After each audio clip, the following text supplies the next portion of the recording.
the song, it's far from finished. And it's one of my favorite songs, and I thank Ms. Gopal for selecting it as my introduction.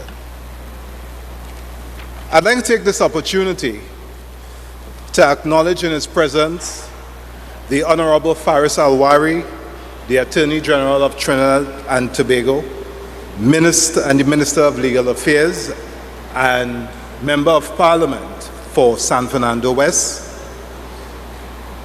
I would also like to acknowledge the Deputy Chairman of MIC Institute of Technology, Mr. Keith Toby, Board of Directors, and of course the Chief Executive Officer, my friend of MIC Institute of Technology, Mr. Anil Ramnarayan.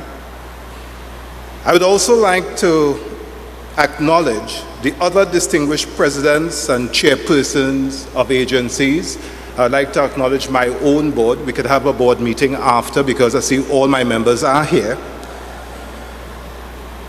As well as the former Chief Executive Officer of the Trinidad and Tobago Chamber of Industry and Commerce, Ms. Catherine Kumar, members of MIC's executive and management team, other specially invited guests, members of the media, ladies and gentlemen. And of course, I'm saving the best for last.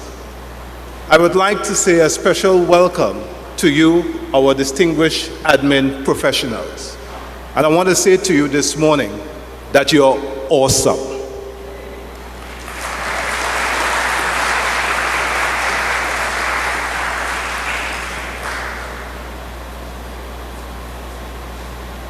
In life, many of us don't realize that bridges provide a potential for opportunity.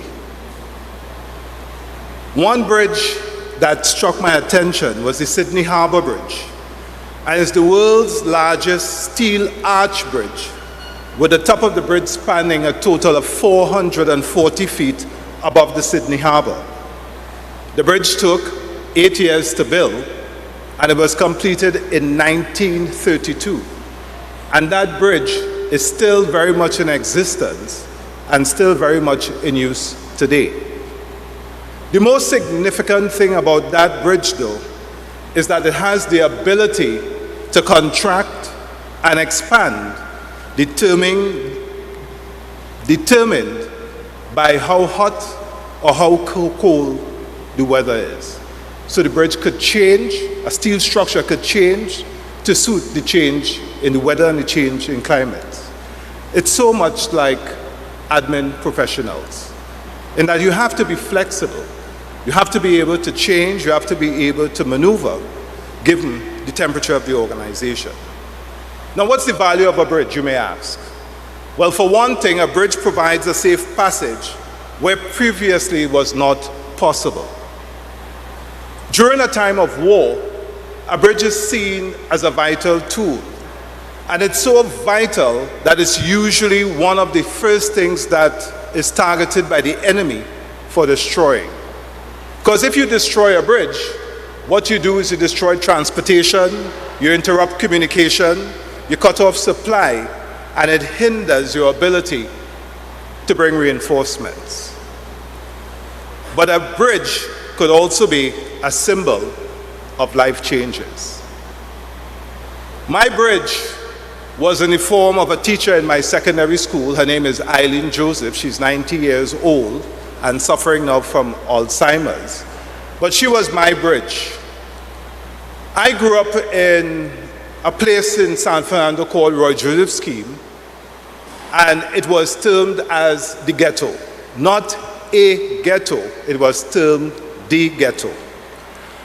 And it was a good place for a shortcut on any day you decided to pass, especially if you decided to be robbed.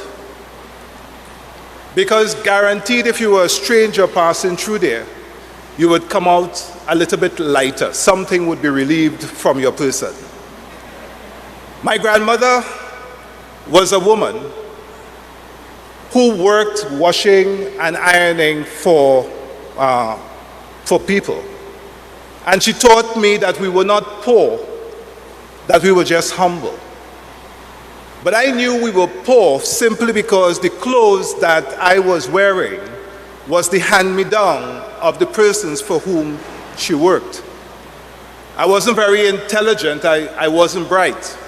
In fact, I went to secondary school simply because I was lucky enough to shade the correct answers at common entrance, and ended up at a 5-year school, San Fernando Government Secondary, a 7-year school. But the thing is, it didn't change my fortunes just like that. Picture this. I was essentially the same height I am now, wearing the same size shoes, just I was a whole lot thinner. In fact, I was so thin that if the breeze blew, it would knock me over. People used to call me Marasmi because I would look so bad.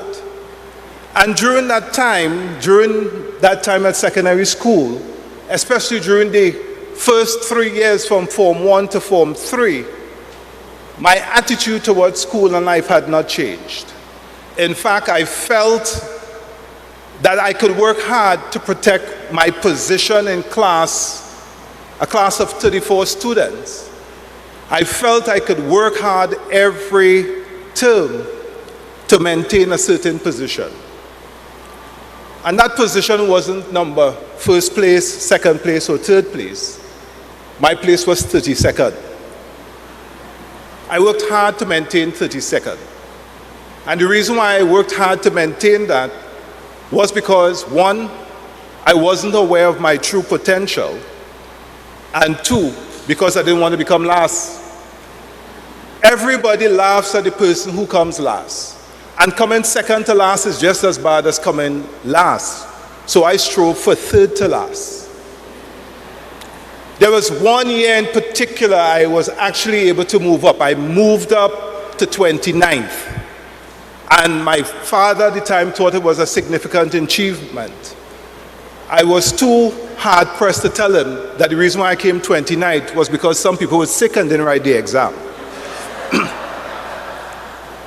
But it seemed like progress. So from Form 1 to Form 3, I was at number 32nd.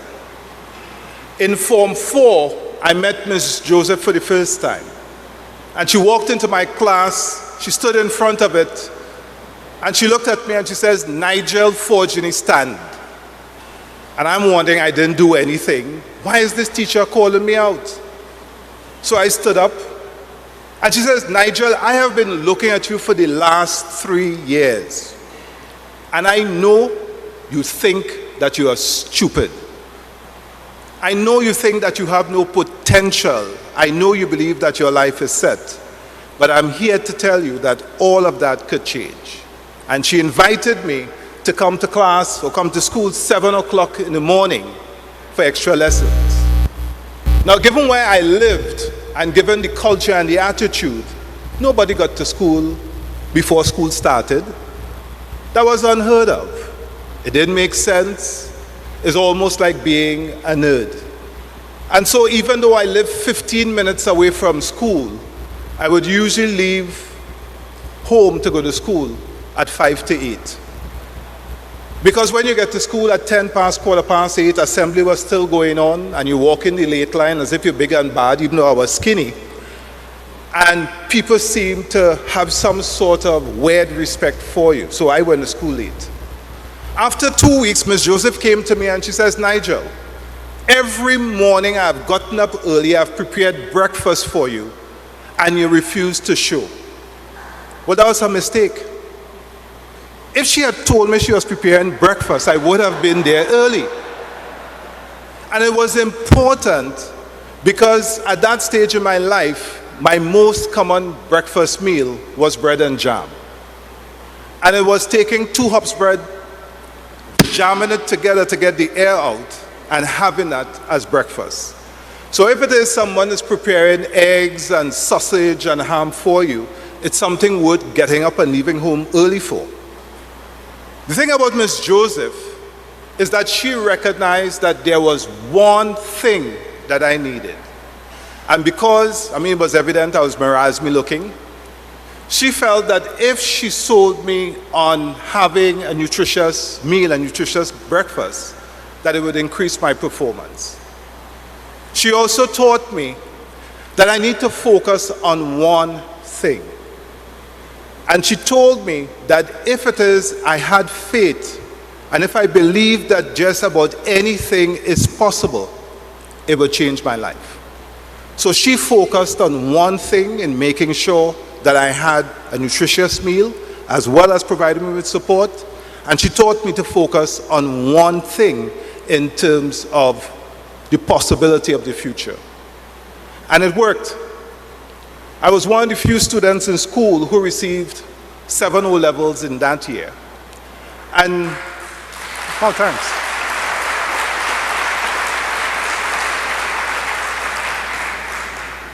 And true to her word, she promised that those of us who got more than 5 O-levels, she would take us to the Holiday Inn restaurant for lunch. Now, if you're following the trend of the story, I started to do one thing because there was food.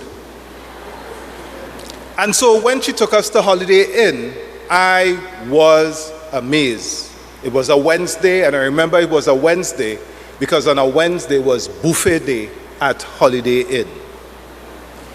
And when I went, I was totally amazed. And I said to her, Miss, where can I eat from? Because I didn't want to eat food that wasn't mine. She said, well, this is a buffet. And you could eat from anywhere you want today because it's all paid for. Well, I have to tell you that I sampled everything. And I said to her, Miss, do people eat like this every day? She said, yes, there are people who eat like this every day. And if you work hard and you stay focused, one day you can as well.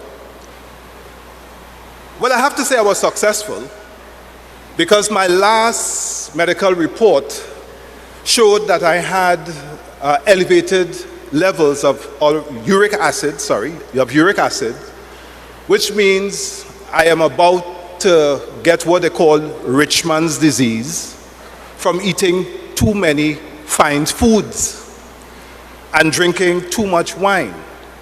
So evident I've been able to eat like that on a regular basis.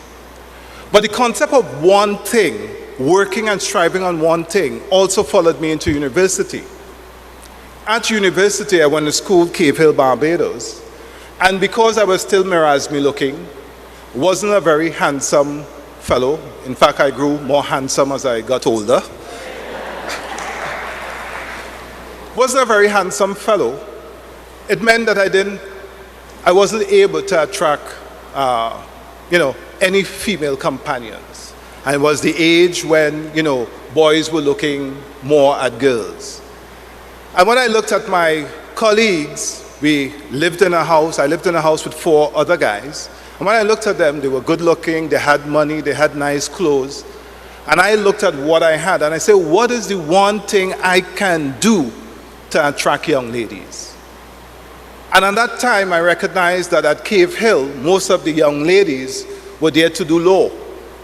And at that time, most of the persons who did law came from well-to-do families. And I sort of figured that if you come from a well-to-do family, then most likely you don't know how to cook. You're here by yourself, eating parlor food and cafeteria food. So I decided that I would become a good cook. I focused on one thing, on cooking. It worked. I had young ladies from every faculty passing through our house because Nigel cooking today. In fact, it worked very well, and there were some results that I didn't like so well because some of the girls also brought their boyfriends. I wasn't catering for that. So even though it's food, I was able to focus on one thing that would make me exceptional, that would make me better than the others. And I've taken that into my personal life as well, into my marriage. in that there is one thing I can do, my wife swears I can do, better than any other man in Trinidad and Tobago. It's bake a sponge cake. She swears that I make the best sponge cake in the world. And so whenever I'm in trouble, all I have to do is bake a cake and all is well. So again, I focused on one thing. In my professional life, when I tried to work out what would distinguish me from others, the only thing that I could have come up with was being dependable. In that if you are given a task or you're given an objective, to be able to deliver on that and to execute it to its fullest is something to be worthy of. And so far I could say in terms of our reporting with the ministry, throughout successive governments, YTEPP has become to be known as dependable. There was a time we used to be called the can-do crew. If you want something done, give it to YTEPP to do. And that's because we strove to be dependable. I want to tell you this morning that to unlock your true professional potential, you need to decide on what is the one thing you could do to make yourself an indispensable bridge to your organization. What is the one skill, what is the one talent that you could develop better than anybody else that makes you valuable to your organization? Now, the concept of one thing is not a new idea. In fact, the concept of one thing has been displayed by organizations such as KFC. What is the one thing KFC is good at? Anybody? Come on, don't tell me you don't eat KFC. Fried chicken is the one thing KFC is known for. Fried chicken. They don't make pizza, they don't make doubles. They focus on fried chicken. The concept of the one thing sits at the heart of success and is the starting point for achieving extraordinary results. Now, it's not an easy task because you must choose the one thing that matters most and give it all the time that it demands. What is that one thing that would set you apart from anybody else? In looking at the movie Creed with Sylvester Stallone, he was teaching a young boxer that the best way to win a fight is not to go out and throw several punches or a flurry of punches. The idea was to take your stance, take one step, take one punch, and fight one wrong at a time. Again, the concept of one thing. Stephen Curry of the Golden State Warriors is known for his insane work ethic. And he says that if you take the time to realize what your dream is and what you really want in life, then you have to know that there is always a lot of work to do. And if you want to be the hardest working person in whatever you do, to put yourself in a position to be successful, then you would be a success. So it takes hard work. One of the things we are fooled into thinking is that we have the ability to determine what our futures are. You see, people don't decide their futures. What they decide are their habits. And it is their habits that decide their futures. So if you have good habits, you would most likely be guaranteed a good future. If you have good health habits, most likely you will be guaranteed a healthy lifestyle.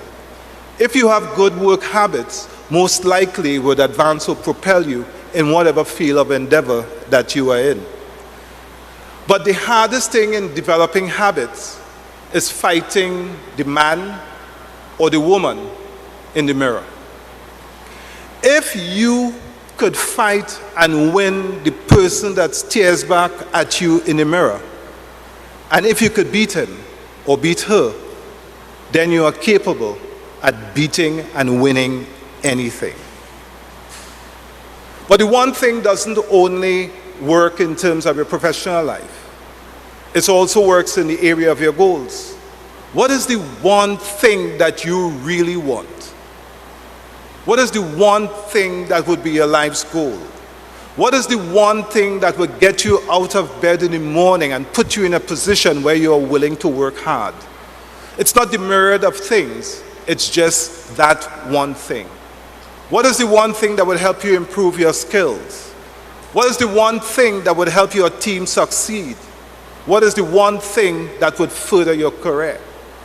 Or to take it even further, what is the one thing that would improve your spiritual life, your physical health, your personal life, your relationships, and even your finances? Narrow it down to just one thing, and I could guarantee that you would have unlimited success. Today we are here to celebrate you, our administrative professionals, and I was very happy to see that we have some young men and not so young men amongst you. But it doesn't matter what age or what sex you are.